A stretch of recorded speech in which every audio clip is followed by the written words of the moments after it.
मंजू एक दिन बाजार में बिरयानी बेच रही थी कि अचानक एक पागल औरत उसके पास आई और उसे एक 5 रुपए का सिक्का देकर कहने लगी, मुझे इसके बदले गर्मा गर्म बिरयानी खिला दो। ये सुनकर मंजू ने कहा, ये पैसे बहुत कम हैं, इसके बदले बिरयानी नहीं मिलती। तो वो पागल औरत कहने लगी, ये 5 रुपए का सिक्का कोई मामूली सिक्का नहीं है, तुम इसे घर जाकर जमीन में दफन कर दो। जब तुम्हारे बच्चे बड़े हो जाएंगे तो तुम इसे बाहर निकाल कर देखना, ये एक खजाने में बदल चुका होगा। मंजू को उस पागल औरत की बात पर यकीन नहीं आया, मगर मंजू ने उससे सिक्का लेकर उसे बिरयानी दे दी और घर आकर उसने वो 5 रुपए का सिक्का जमीन में दबा दिया। मंजू की शादी एक गरीब आदमी से हुई थी जो कि बाजार में बिरयानी बेचा करता था। लेकिन एक दिन जब वो बाजार से घर आ रहा था तो उसका एक्सीडेंट हो गया और वो वहीं मर गया। मंजू ये खबर सुनकर बहुत परेशान हो गई क्योंकि उसकी 3 बेटियां थी जो कि अभी बहुत छोटी थी। मंजू का अपने पति के सिवा और कोई नहीं था। ऐसे में मंजू और उसकी बेटियां भूख से मरने लगी। उसी दिन मंजू की पड़ोसन कावेरी बुआ उनके लिए थोड़ा सा खाना लाई और उससे कहने लगी, मंजू, तुम तो जानती हो कि हम सब तुम्हारी तरह गरीब ही हैं।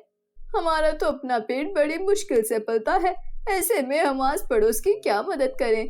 तुम अपने पति का गम मनाना बंद करो और अपनी पेट पूजा की तरफ ध्यान दो। तुम्हारी 3 छोटी बच्चियां हैं, इन बेचारियों का क्या कसूर है? तुम इन्हें भूखा मत मारो। तुम अपने पति की जगह कल से बिरयानी बेचने जाओ। मैं भी तो तुम्हारी तरह बाजार में सब्जी बेचकर गुजारा करती हूँ।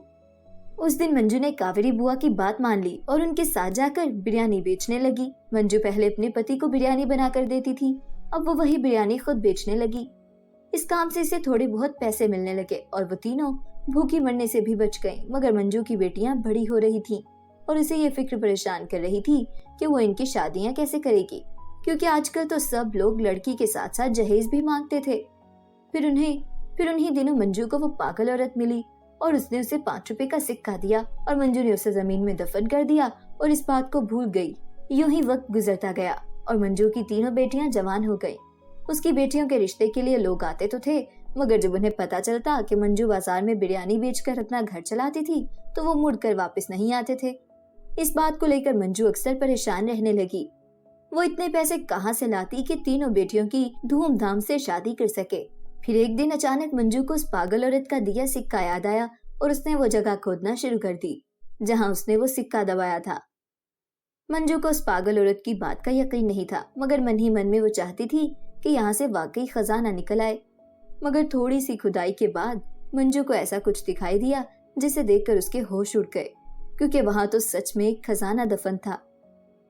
मंजू ने इस खजाने को बाहर निकाला और उसे अपने कमरे में ले आई। इतना सारा सोना चांदी देखकर मंजू की आंखें फटी की फटी रह गई। उसने कावेरी बुआ को अपने घर बुलाया और सारी बात सच सच बता दी, जिसे सुनकर कावेरी बुआ कहने लगी, इस पागल औरत ने एक दिन मुझसे भी सब्जी खरीदी थी और इसके बदले में मुझे 5 रुपए का सिक्का दिया था। मुझे भी तुम्हारी तरह उसकी बात का यकीन नहीं था, मगर उसे चेक करने के लिए वो सिक्का जमीन में दबा दिया और कई साल बाद जब जमीन खोदी तो इसमें से बहुत सारा सोना चांदी निकला था, जिससे मैंने अपने बच्चों की शादी कर दी। मगर मेरे बेटों ने शादी के बाद मुझे खर्चा देना बंद कर दिया और मजबूरन मुझे फिर से बाजार जाकर सब्जी बेचनी पड़ी। कावेरी बुआ की बात सुनकर मंजू हैरान होकर पूछने लगी, लेकिन मैं तो ये सोचकर हैरान हूँ कि 5 रुपए का सिक्का एक खजाने में कैसे बदल गया? क्या वो पागल औरत कोई जादूगरनी थी? ये सुनकर कावेरी बुआ ने उसे बताया, दरअसल वो पागल औरत बहुत अमीर थी, मगर शादी के बाद उसकी कोई औलाद नहीं हुई और इसी सदमे में उसका पति मर गया और वो भी घर से निकलकर बाजारों में घूमने लगी। दरअसल वो पागल बनने की एक्टिंग करती थी और इसी बहाने गरीबों की मदद करती थी, क्योंकि उसकी बहुत बड़ी जायदाद थी मगर कोई औलाद नहीं थी। वो इस बहाने से गरीब लोगों की मदद करती थी। अब जो भी उसकी बात पे यकीन करके वो 5 रुपए का सिक्का जमीन में दबा देता था, वो उसकी जगह खजाना रख देती थी ताकि बाद में ये उनके काम आ जाए। ये सुनकर मंजू हैरान रह गई और उसने अपने मन में शुक्र अदा किया कि उसने वो सिक्का फेंकने की बजाय जमीन में दबा दिया था, क्योंकि अगर वो ऐसा ना करती तो आज इतना कीमती खजाना उसे ना मिलता। मंजू खजाना देखकर बहुत खुश थी, क्योंकि अब उसकी बेटियों की शादी बड़ी धूमधाम से हो सकती थी। फिर अगले ही दिन मंजू कावेरी बुआ के साथ बाजार गई और उस सोने चांदी को बेचकर अपनी तीनों बेटियों की शादी कर दी